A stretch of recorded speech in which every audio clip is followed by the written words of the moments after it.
Right, so in this video we're continuing to make use of our right-angled trigonometry, SOHCAHTOA, and we want to apply those to problems. Now we've already done a few simple examples like this, worded problems, where we need to first construct the diagram. So we've already dealt with some examples that fit into the category of applications in 2 dimensions. However, I want to add in a particular application, which is when we have angles of elevation and angles of depression. Okay, so while an angle of elevation and depression is actually sort of technically, if you want to argue it, to do with being in 3 dimensions, where in each problem we'll only have angles and lengths in 2 dimensions. So the really key thing to understand in these problems is that an angle of elevation is the angle up from the horizontal, and the angle of depression is the angle down from the horizontal. So it's all about relative to horizontal. How far up are we looking, or how far down are we looking? Okay, so always relative to horizontal. Angle of depression is the one that students get wrong the most, and they tend to be tempted to find the angle between vertical and wherever we're looking or trying to find.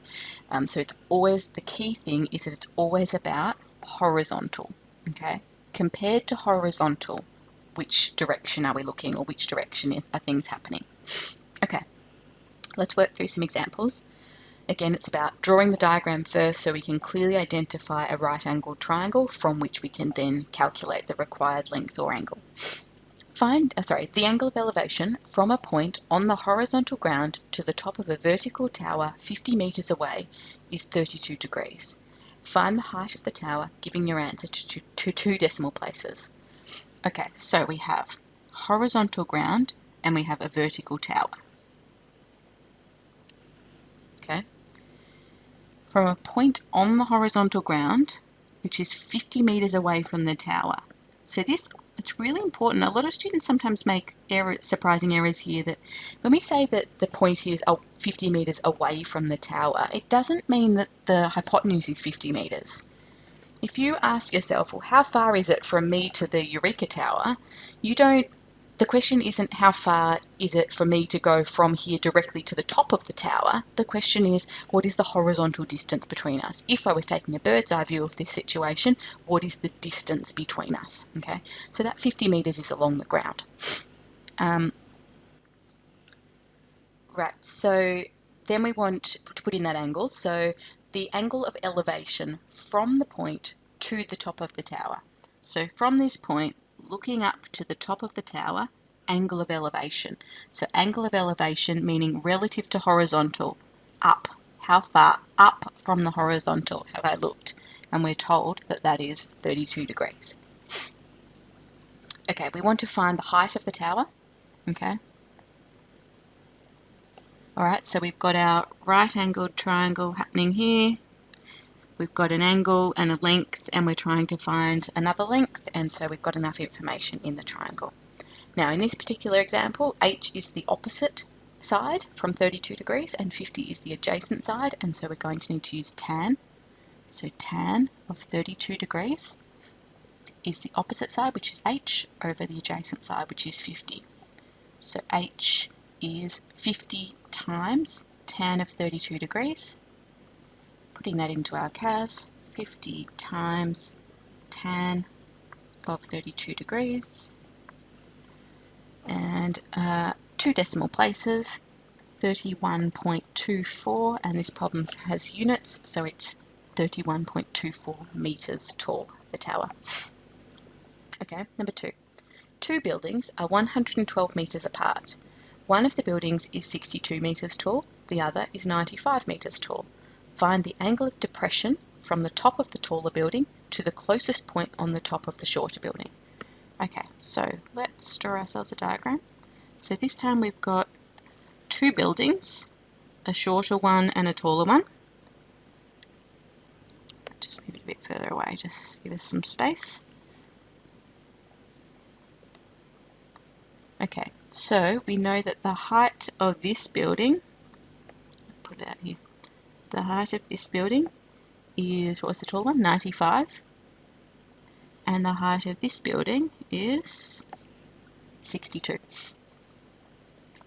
We also know that the buildings are 112 metres apart. So again, that's the horizontal distance between them, 112 metres apart. We want to find the angle of depression from the top of the taller building to the closest point on the top of the shorter building. So top of the taller building down to the closest point on the top of the shorter building. Now we want angle of depression, so relative to horizontal. That's the angle that we're trying to find there. Okay, so we need to think about forming a right-angled triangle. Now we could do that up here. Okay. Let me just get that happening in the right place. Alright, so let's think about what we know in this orange triangle. We know that this is 112, this horizontal distance. Now that vertical distance in the orange triangle is just the difference between 95 and 62. So this is going to be 95 minus 62. What's that going to be? 33. Alright, so we've got two lengths and an unknown angle, and so we can use that triangle. Now you might also have drawn your triangle this way. Okay. And it doesn't matter, it's the same thing. If you draw it this way, this angle here is also going to be theta, okay? And that's because we have parallel lines and they are alternate angles, if you remember your angle properties from last year, okay? So they are alternate angles. Alternatively, you could find that angle in the green triangle, so the one at the top, and then subtract from 90 degrees to find the angle that we need. But always easier if you can set up your trig ratio to actually find, sorry, just didn't mean to delete half the building, to actually find the angle that you're looking for in the question. Okay, but regardless, sorry, having trouble deleting that, I'll leave it where it is. Regardless, whether you use the green triangle or the orange triangle, sorry, 112, you've got the same information in both triangles. Okay, so we know that 33 is the opposite side and 112 is the adjacent, so we're going to need tan. So tan of my unknown angle is opposite, which is 33, over adjacent, which is 112. We're going to need to use inverse tan to get theta on its own. So inverse tan of 33 over 112, putting that into my cas, inverse tan 33 over 112, control enter. And what accuracy do we want? Find the angle of depression. It doesn't tell us. I'm going to write find correct to 1 decimal place. Sorry, the question should always give you a rounding level.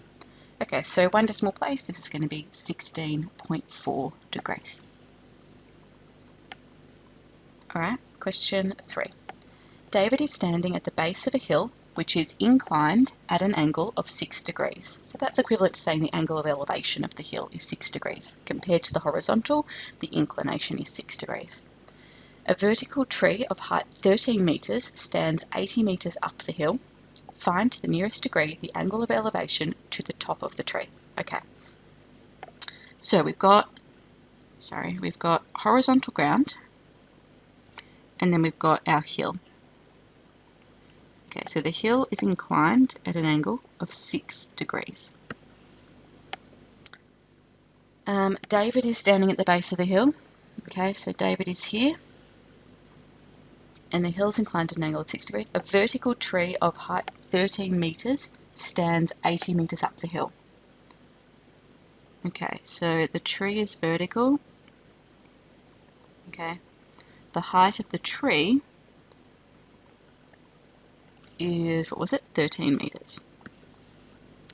Now it says that that tree is 80 metres up the hill. Now if you walk for 80 metres up a hill, that's actually the hypotenuse length. That's the distance that you walk, okay? That's not the horizontal distance, okay?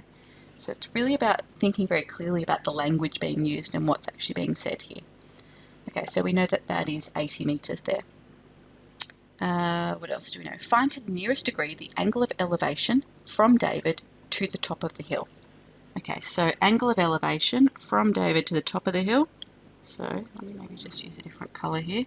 So from David to the top of the hill, sorry, to the top of the tree. That's what it says. From David to the top of the tree, we want that angle of elevation. So all the way up there. That's what we're trying to find. Okay. Alright, so again, we want to think about what we know. Now, I've got a few triangles here, the most obvious of which is not a right-angled triangle. So again, focusing on the fact that we need right-angled triangles. So if we extend from the top of the tree right down to the ground, because the ground is horizontal and the tree is vertical, we have a right-angled triangle. We then also have a smaller right-angled triangle using the hill and the ground. Okay. Alright, so let's focus on what we know in those two right-angled triangles. So we've got this green right-angled triangle where this is 6 and this is 80. And we've got the orange right-angled triangle where this angle is what we're trying to find and we don't actually know anything else. Okay, we do know that a bit of this length, the tree height, is 13. Okay, so what we want to focus on is what's the same in these triangles. So let's introduce some variables. So let's call that distance along the bottom x, and that's the same in both the green and the orange triangles. So if we can find, we have enough information to find that in the green triangle, and then we can use it in the orange triangle. The other thing we can do is find this height here in the green triangle, which will be this bit of height here in the orange triangle. So then we'll have the vertical height of the orange triangle, and then we can work out what theta is. Okay, so let's focus on finding x and y in the green triangle first. So if we want to find x, we're going to need to use cos. I'm going to write small here because I think I'm going to run out of space. So cos of 6 degrees is x over 80, and so x is going to be 80 times cos of 6 degrees. Sorry, not 60, 6 degrees, which is approximately 80 times cos of 6. 79 point, now we want to the nearest degree, so I'm going to keep some of these answers to more accuracy than that. So x is 79.56 metres. Alright, let's also find y. We're going to need to use sine to find y. Sine of 6 degrees is opposite, which is y, over adjacent, which is, sorry, hypotenuse, which is 80. And so y is going to be 80 times sine 6. Again, let's put that in the calculator. 80 times sine of 6. So that is about 8.36 metres. Okay, so now we can focus in the orange triangle. We know that this length is 79.56. We'll use that nice exact value in our CAS. This length y is 8.36, and so that means that that total height in the orange triangle, let's do y plus 13. So my CAS, I've already got the 8.36.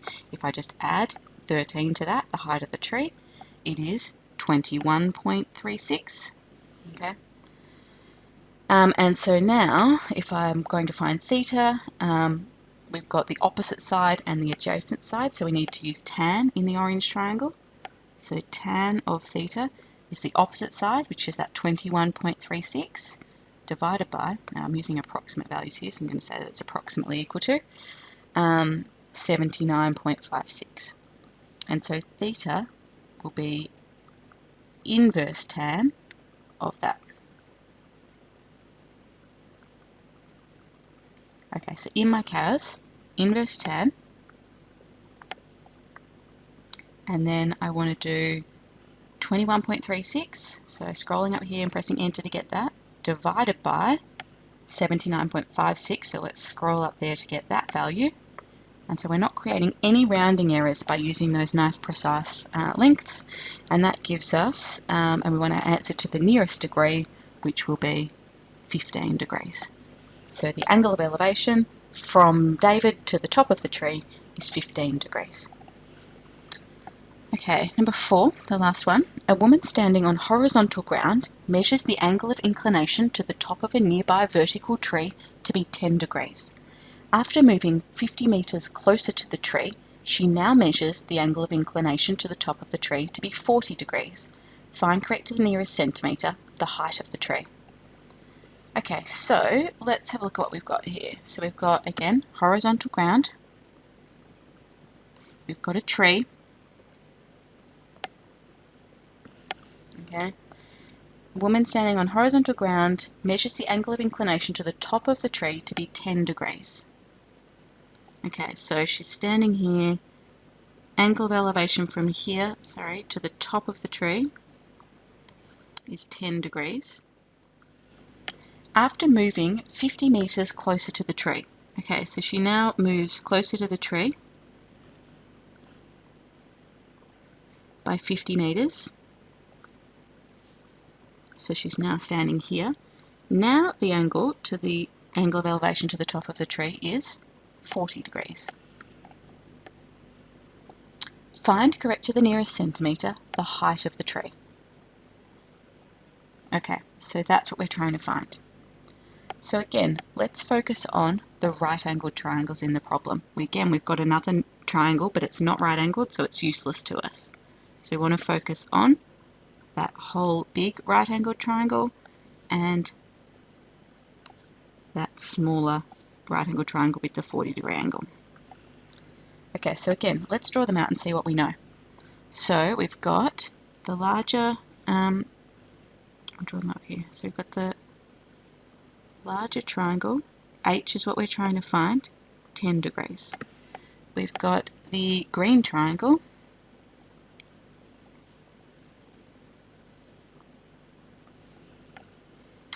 H is what we're trying to find, and that's 40 degrees. Okay, so 50 meters isn't a side length in any of these triangles, but let's maybe call this X, because then that makes the length in the orange triangle X plus 50. And so whilst we actually don't have enough information in either triangle to use one triangle to find a length, we have two triangles and only two unknown quantities. So we actually should be able to set up some simultaneous equations that we can solve here.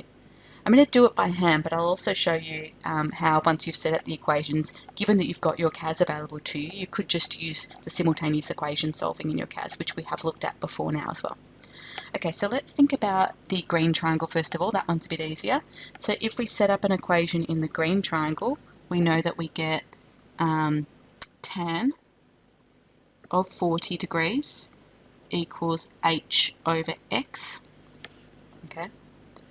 In the orange triangle, we get tan of 10 degrees equals h over x plus 50.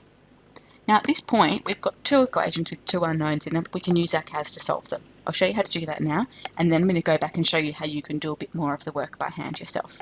So if we're going to do solve, menu 371, we've got two equations. Our equations, the unknowns are h and x. Okay, so set up our simultaneous equation template. Then we want to put our two equations in here. So we have tan of 40, remembering that tan of 40 is just a number, so there's nothing special about these are just equations, equals h divided by x. And then the second equation is tan of 10, equals h divided by x plus 10, x plus 50, and control enter to get our answers as decimals. And at this point, straight away, we can solve those two equations and find out that x is 13 point, now what accuracy do you want?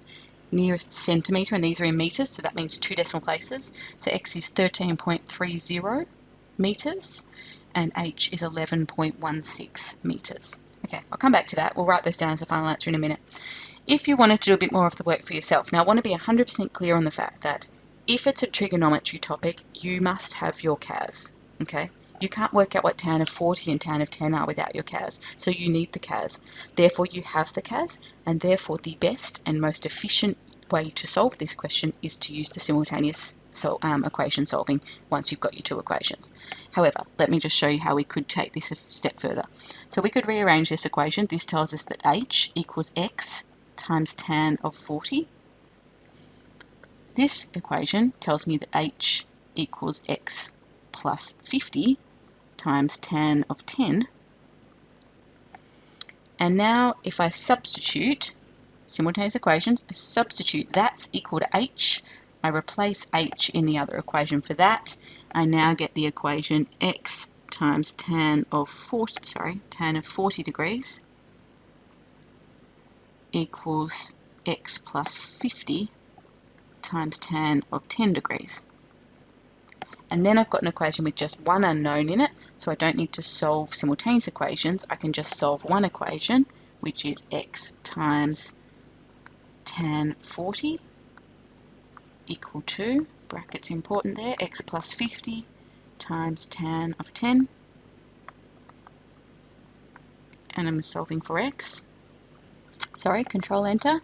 And so we indeed get x is approximately equal to 13.30 metres. You do need the 0 when it asks for the nearest centimetre. If you just write 13.3, it's not clear whether that's actually 13 metres and 29 centimetres to the nearest centimetre, or whether it is exactly 30 when you've rounded it. So we have rounded it, it's not exactly 13.30, so we do need to indicate the 0. Okay, so then once you've found your x value, you'll then need to go back in and find your h value. Okay, so this would then mean that h, I'm going to use the first equation, the green equation. So h is about 13.30 times by tan of 40, substitute into equation 1. And so I can do my 13.30, which is a bit ugly because we've got the x there in the way, so you have to delete that. We want to take that answer there and multiply it by tan of 40. Control enter. And we do get that 11.16 metres. As I said though, solve your simultaneous equations right back here at the beginning.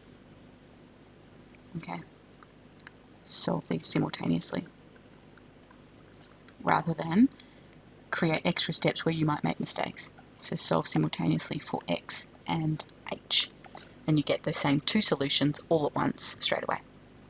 Now again, being clear about what the actual answer to the question was, we were trying to find the height of the tree, so actually the 13.30 is not an answer we're interested in. We're really only interested in the 8. This one, the h, sorry, 11.16 metres is the height of this particular tree. Okay, some work for you to do from exercise 4C.